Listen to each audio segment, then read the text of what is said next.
ये कहानी है एक ऐसे रॉ एजेंट की जिसका असली नाम आज भी दुनिया के लिए एक रहस्य है। एक ऐसा इंसान जिसने अपने देश के लिए सब कुछ छोड़ दिया, अपनी पहचान, अपना नाम, अपनी जिंदगी, सब कुछ। और जब उसकी कहानी खत्म हुई तब भी उसका असली नाम खामोश ही रहा, कभी सामने नहीं आया।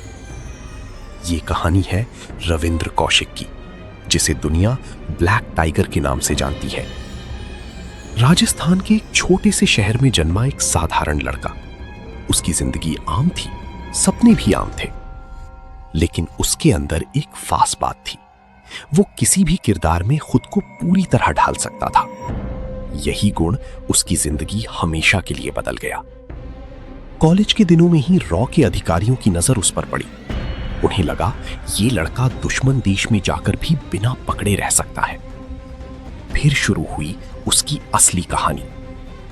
दिल्ली में उसे सालों तक ट्रेनिंग दी गई। उसे सिर्फ एक जासूस नहीं बनाया गया, बल्कि एक नया इंसान बनाया गया। उसे उर्दू सिखाई गई, नई पहचान दी गई और पूरी तरह एक अलग जिंदगी जीना सिखाया गया।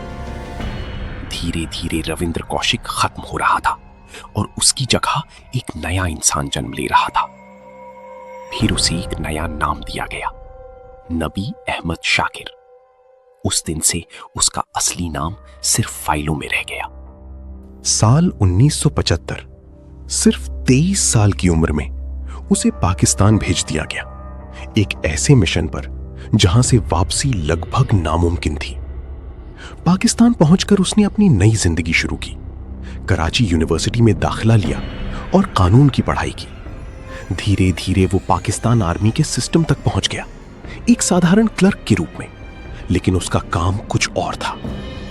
हर दिन, हर रात वो भारत के लिए जरूरी जानकारी भेजता रहा, ऐसी जानकारी जो देश की सुरक्षा के लिए बहुत महत्वपूर्ण थी।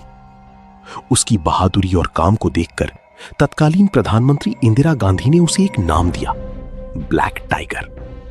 लेकिन इस कहानी का सबसे दर्दनाक हिस्सा अभी बाकी था।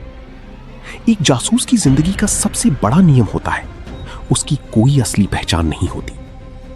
रविंद्र कौशिक ने पाकिस्तान में शादी भी की, उसने एक परिवार बसाया, लेकिन सच्चाई ये थी, वो ना पूरी तरह भारतीय रह सका और ना ही पाकिस्तानी बन पाया। वो सिर्फ एक छाया बनकर रह गया था।